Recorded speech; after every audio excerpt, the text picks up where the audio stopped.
one of my favorite topics. So, welcome back to the podcast. We're going to get into something that many of you are probably living through if you've been trying to change your body for years and you've been consistent, because we are told all the typical things. Are you focusing on your protein? Are you focusing on getting your macronutrients in? Are your macros this, that, and the other? Your macro check. Do you want this free macro calculator? You need to track your steps because walking is amazing. But despite all of this consistency, you're still not seeing the body composition changes that you want. This is going to be a deep dive into something that I do actually come across a lot of women asking me about. I see it a lot in groups as well. People asking about this little bit on their body, why they can't see the muscle definition. They've been doing the programs and nada. Every single time they do a diet, they're still not happy with what they see. They think it's something wrong with maybe they should be carb cycling, et cetera, et cetera.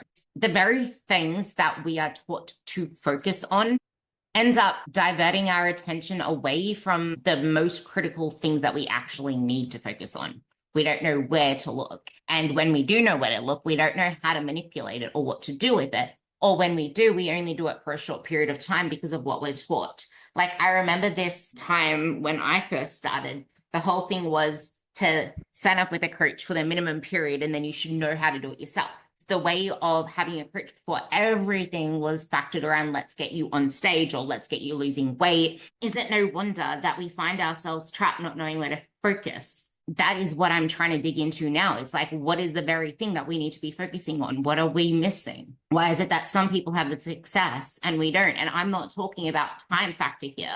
Like, yes, time is a factor, but you can put all the time in the world into it. But are you doing the right things? Or are we still caught up in what we're told leads to progress? Caught up with weighing themselves on the scale all of the time, as though that's going to tell them if they're making progress, as though that's going to give them the answers they want, or the comfort they want, or the certainty that they're moving in the right direction, when the scale literally has zero to do with your body recomposing. Like, it might go up, it might go down. Who bloody knows?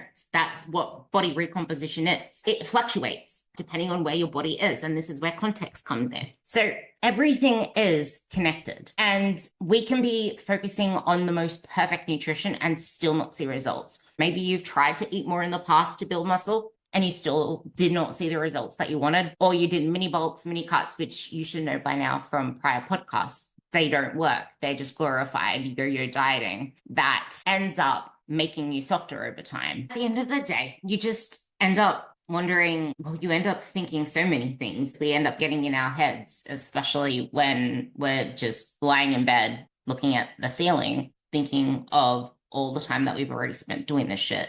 The fact that you have to get up and do it all again tomorrow and hope for the results that you want. It was always in bed every single night before I went to sleep that I would make all of these promises to myself and scroll my phone for the perfect answer. But it's that reason that I am so passionate about all of this, because you're spending all this time trying to find what this answer is, following all of these directions, still ending up either with the same outcome or in a completely different area with a completely different picture. And while all these things are important, the nutrition, the steps, the making sure that everything you're doing is, I guess, healthy, so to speak, it's missing out on the most fundamental part of body recomposition. While not eating enough protein is extremely detrimental to your health and to your muscle mass and to your body goals and recovery, I could go on.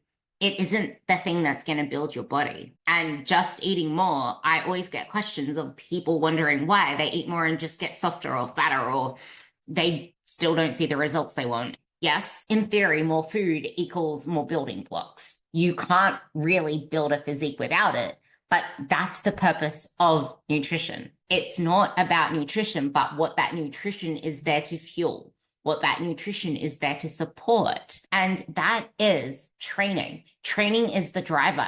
Training is the signal. Training is the reason your body builds muscle, but you need to be sending the right signal. And then that signal needs to be progressively louder over time, because you can be lifting weights, but just because you're lifting weights and just because you're lifting heavy or lifting hard or exhausting yourself in the gym, and it feels like it's working, it feels like it's burning, you feel like you're growing, it doesn't mean you are. And this is where that nutrition does come in, because yes, you do need to eat at least maintenance calories, but we obsess over food way more than we should be obsessing over our training. And there is a period of time where you can still be seeing results with focusing all in on training and still having really shitty nutrition up until a certain point. That's the beauty of being a newbie. And then as soon as you get on to more progressive, more intentional training, you start seeing more newbie results. But then there's the bottleneck, and that's when the food comes in to support it, and you can't just be haphazarding it anymore. That's the bridge that a lot of people miss. That intentional training, that progressive performance, and what that entails. Unless your body has a damn good reason to be using the food that you're giving it, nothing is going to grow. Muscle is so energy intensive. It takes effort to build and maintain muscle. Maintaining muscle in itself, muscle burns more calories than fat does. But then as soon as you add the process of training that muscle to build that muscle and then recover because of the tear and the breakdown and the et cetera, that's a whole other stimulus. That's a whole other lot of calorie burn. That is why you do not build muscle in a deficit. You can't build muscle in a deficit unless you're a newbie. You need to be eating at least maintenance. That's where this whole like lean build comes from. It's not eating in a deficit, it's eating in maintenance. There was a study where there were two groups. One was eating extremely high protein with more calories, and the other one wasn't. And one was strength training. The other one was just dabbling in whatever protocol that they were given. It wasn't like to get stronger, it was just on and off stuff. And they lost 25% muscle from the whole of the weight that was lost, while the ones that were doing strength training only lost 5% muscle. In a deficit, you are not putting yourself in a place to be building. So if you're not seeing the results you want, yes, that is why. But if your nutrition is sound enough and you're still trying to micromanage it, trying to perfect your protein, find the best high protein snacks, trying to find the best program online, why you're not getting to the results you want. That's what this podcast is about. It's just that I always go on tangents at the beginning because I try to, like, that's what this podcast is for. I try to give context because I don't want to promise you that fixing this one thing that I'm going to be talking about, you can do all of that and still not see the results you want if you're underfeeding it.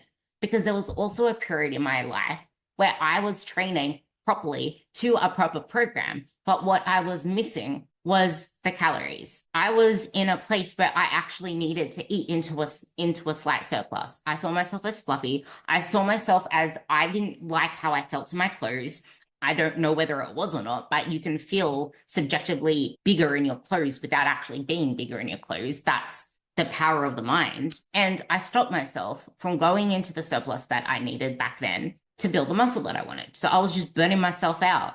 So there's that context to it as well. And this is why having a coach is so important, because you do not see yourself as you are. We covered just then that we need enough food to support our training. What exactly is it that we need to do to see the results that we want? Meeting you where you are, as soon as you start to eat more food, you're going to start feeling a lot more energized. You're going to start feeling better. That can give us the illusion that we're making some progress forward in whatever we are doing. So before you start spiraling and questioning hormones or your age or some other nutritional trend from TikTok or Instagram or whatever the hell else, we need to dig into what it is that our training is like. You don't get glutes by eating better. You don't get an hourglass figure by proteining it on. The stimulus that we need to send our muscles is one of enough tension. Now, what is tension? There's the load that we lift on the bar. There's also how we lift it. One thing that I find myself repeating constantly is that we need to create full body tension, which requires learning how to brace. We know that muscle, as I mentioned, is energy intensive. It's not just going to create more of itself unless it has a damn good reason to do so. So what is effective training? What constitutes effective training? If you're watching the video, I'm going to share with you my screen, this particular guide that I have put together. If you want this guide, I will share it with you as well. You just have to message me on Instagram for it, just like DM me trained, and I will share it with you. The first thing that we want to be doing is making sure that we are training effective reps. What are effective reps? They're typically the last 2 to 3 reps that really get you shaking. They move slow. Many times I try to challenge my girls to try and force up that last rep.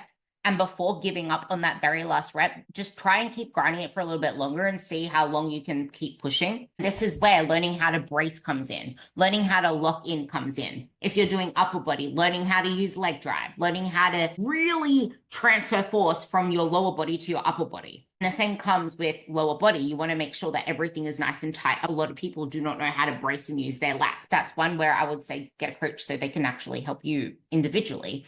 But that is part of effective training as well. You need to know that stuff. We also need to make sure that the exercises we pick are specific to what we want and where we are right now. So I wouldn't just give you a 4 to 6 rep range if you've never truly trained to failure within the 6 to 12 rep range. Training within the 12 to 15 rep range is a really good start, and learning how to fail with the 12 reps. Many people don't use 12 to 15 rep max weight for the 12 to 15 rep range. They just train to hit 12 to 15 reps. Once you can effectively train between that 10 to 15 rep range, going from 15 to 10, then it's about putting most of your programming between the 6 to 10 rep range. Do you have anything we need to work around? Like, do we need to strengthen your back? Do we need to practice more reps? Because sometimes more reps is really good for practicing a movement, but we can also just do more sets and less reps so that you don't fatigue over the reps, because higher rep ranges are extremely fatiguing. The biggest mistake that I see people make is not actually following a structured program that is made for them. Many structured programs that you can download online or with apps, they typically change every 4 weeks with no rhyme or reason. And even those with rhyme or reason, they're not actually progressing you based off your feedback, based off your progress, based off your adaptation. And that's where a lot of people go wrong. It's not a progressive plan. It's a changing plan, a structure that has no long-term structure. You want to be progressing the same basic lifts over time and sticking to them long enough to outgrow them. Many don't stick to them long enough to truly outgrow them. They think that when progress slows, that's outgrowing them, that they don't work anymore, but it's actually when things are really challenging. And sometimes it's still keeping them in and still trying to get stronger on them, because anything that you gain from there is actually muscle growth. Muscle makes you stronger. Just because you're getting stronger does not mean you're building muscle, which is why you can still get stronger in a deficit, but not be building muscle. You want to make sure that the exercises you do choose are training the target muscles to failure, which many times they don't, because either you can't execute it properly, so something else fatigues before it, not know how to hinge properly, your balance gives out first, your heart rate gives out first. There are many times where we need to work on exercises to get better at them. You don't just train purely for the sake of maximizing hypertrophy. Because if you miss learning the fundamental skills of fundamental movement patterns, you're going to bottleneck yourself. And if you don't learn how to do single leg moves here and there, you're going to bottleneck yourself too and give yourself injuries and niggles. Not everything needs to be a hypertrophy exercise. There's skill exercises and there's hypertrophy exercises and there's other things tailored to you. I program my girls based off their needs, their analysis. So that's that one. Effective execution is key as well. You want to start and end the movement with intent, which is kind of where doing high reps all the time can really fatigue you. But it's also why it becomes extremely important to be on a smart program. You can accumulate all the volume you want on paper, and it can feel hard and it can feel heavy. If you don't rest enough between sets, which I put here as well, if you don't rest enough between sets, it can feel extremely heavy the next set, but it's not your potential. It's just because you didn't rest enough. And the same goes for if you don't fuel your training enough, it can feel hard and heavy, but if you actually fueled yourself more, you would have got a lot more out of that session. This is where it all fits in. Like, yes, the stuff I mentioned before, it is still important, but it's important in as much as supporting this and allowing you to train at your best, because it's training at your best and progressing performance that leads to physique change. The further along you go, the slower the progress and the more effort, the more nuances that need to come in, but you don't need to start there. It's so much easier to stick to when you've built it up. Keep a logbook, film your lifts, see if your exercises are slowing down over time. making sure that your reps match each other. You don't cut depth halfway through and then call it progressive overload. Like, you actually want them in there for quite a few months. A lot of people do too much and never get the super compensation effect. Or they think that training glutes every day is going to be the way there, or they do glute days or chest days or back days, which I've spoke about in a prior podcast as well. Be aware of exercise order. Sometimes the order that you do things can make other things enhance a particular thing. Like, for example, if you're doing leg curls before squats, that could really help your squats out because it pumps up the hamstrings and helps your knees. Or if you do them before hip thrusts, it might help you feel your glutes more. Or if you do Bulgarian split squats before before Romanian deadlifts, it might help your Romanian deadlifts more because it opens up your hips. One of the biggest things I would say is if you're not using lifting straps, you're missing out completely on the results that you could be seeing. You need lifting straps. And if you're in a place to then need a belt, I would also recommend using a belt. So other things that I would consider, making sure that you learn how to hinge and brace, because your glutes are going to grow primarily in its length and ranges, which means the depths of a squat. It means split squats if you actually get the range of motion good enough. Many times the accessory work that people do is not effectively approached. You just rush through them because you got the main lifts over you. You should still do warm-up sets for it, but your warm-up sets aren't something that are meant to exhaust you. Just pick maybe 1 or 2 weights depending on what the exercise is and do 1 or 2 reps of each. You don't need to do like 10. You shouldn't be doing 10 reps at all for a warm-up set. Like, it should be in the lower rep range. The warm-ups are there to get your body primed, to get you primed and your brain primed to move through the right positions, to engage the right muscles, to focus on what needs to start the movement. A lot of people get their back training wrong. Doing warm-up sets for your back training is probably the biggest change that you can make to your training starting today, and learning how to use your shoulder blades. I found that putting a couple of drills in my clients' workouts have led to them using their shoulder blades so much more effectively in all the other exercises, but you need to know what to be aware of in order to improve it. You should be tracking your performance, meaning that frequent program script switching should have you see that you're not actually properly progressing over time, but it's hard to do that if you don't know what to look for. If you're going to be changing programs every 4, 6, 8 weeks or wanting program changes all the time, you're doing that at the cost of effective training. Make sure that what you have on paper is something that has strategy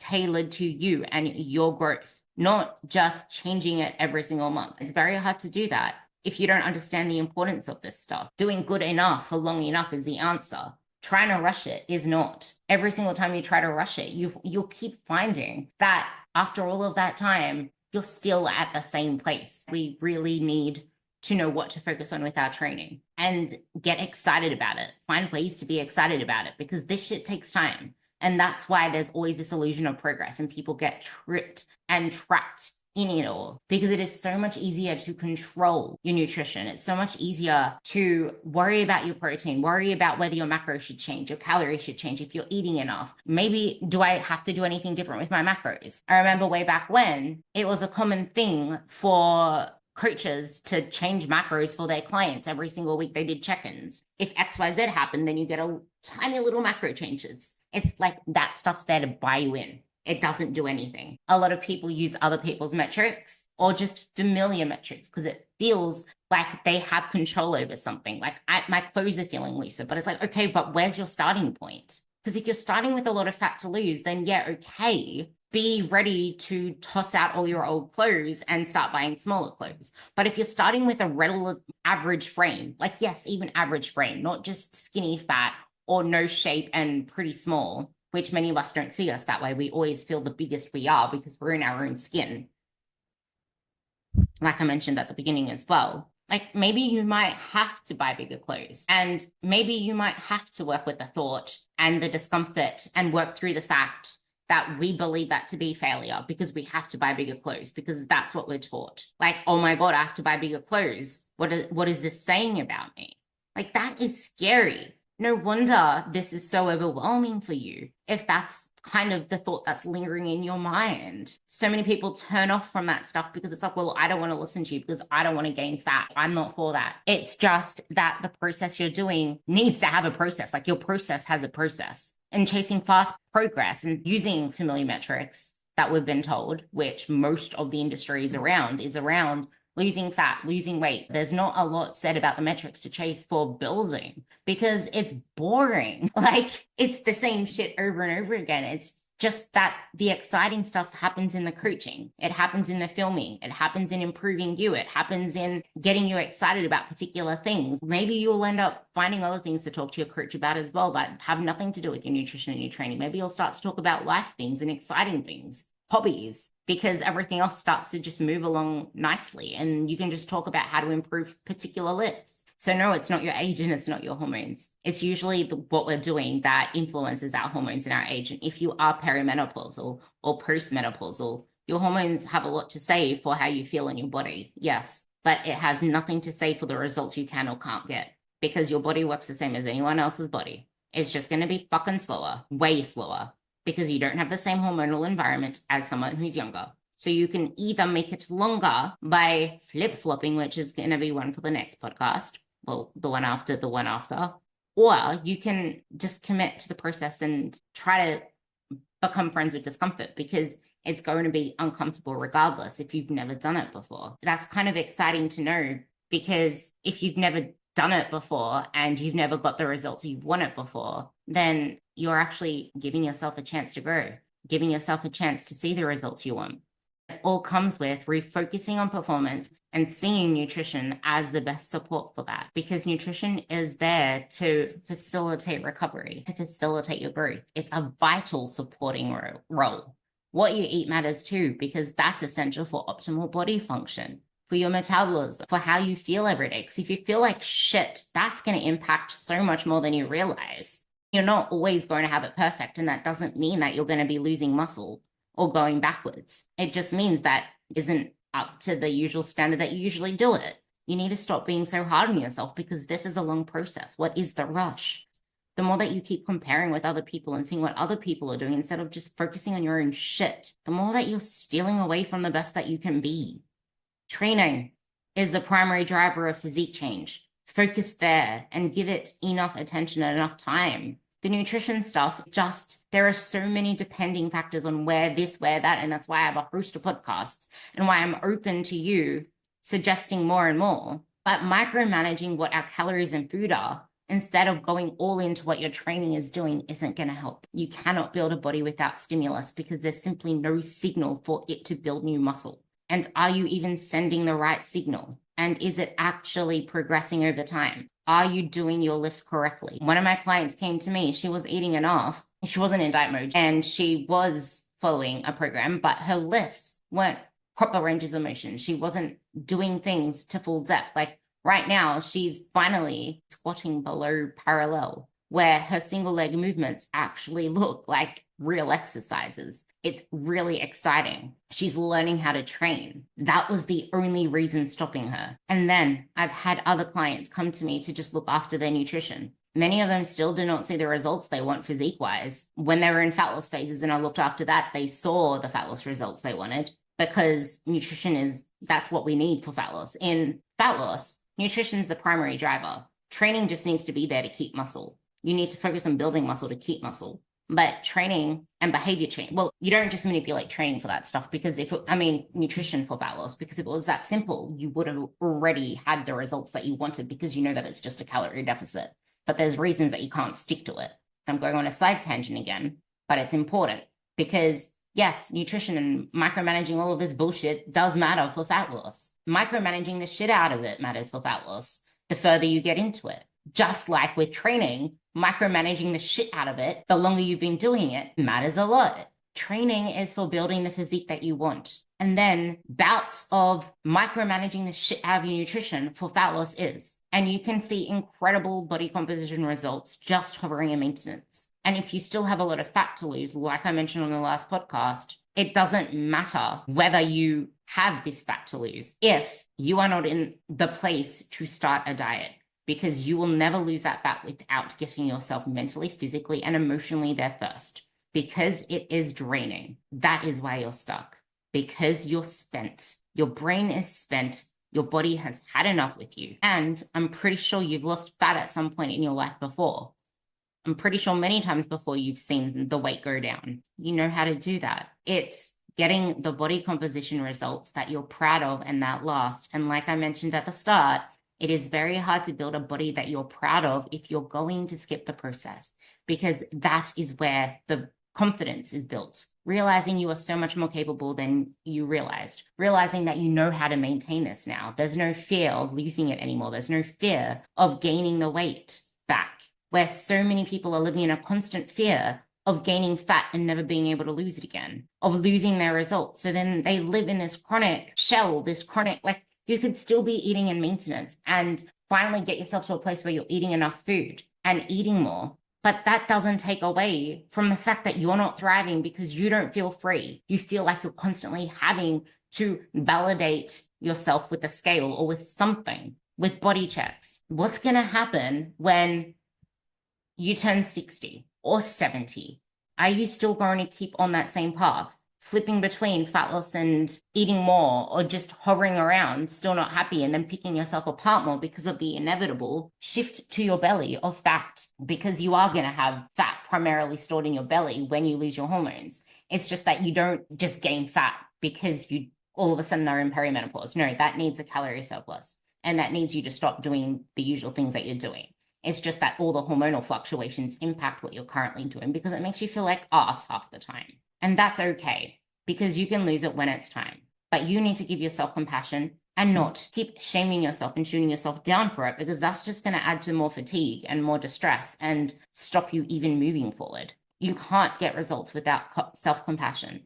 And self-compassion is doing the shit that you need to do. It's not letting yourself off the hook. It's calling yourself out when you need to get called out. My other client, she came to me to try to help her boost up her protein intake. And while, yes, that helped tremendously in how she felt and all the other metrics, her body wasn't changing shape. She felt like she was going nowhere. And she said, it's just annoying because I've been training since I was 22 and I still don't look like I lift. I finally pulled her into my training program. And now she's showing up with effort. She has intention. She's more excited than ever. Now she's actually starting to see little baby lumps of muscle. I would also want to add on to this. Are you chasing two goals at once? That isn't going to help you either. Like I mentioned before, with the deficit and with the building muscle, you need to figure out what it is you need. Your fat loss phases should be short and intentional. If you have a lot of fat to lose, then spend the time getting yourself in a place to lose that first. You should be using the same amount of time to build up as much training capacity as possible. Then you can maintain so much more muscle while you're dieting down. It's going to make it a lot more effective. You're going to have a shit ton of muscle memory left there. Individual training is what's needed. That's tailored to your body, to how your lifts are going, to your recovery, and to your progress. Are you genuinely striving to make measurable progress through lifting heavier weights, through improving your form, through getting stronger, through making sure that you are training intentionally? And you do know that it does require a lot more patience over time and not just changing programs because nothing's moving on your logbook, which does happen. And that's where a lot of people get trapped.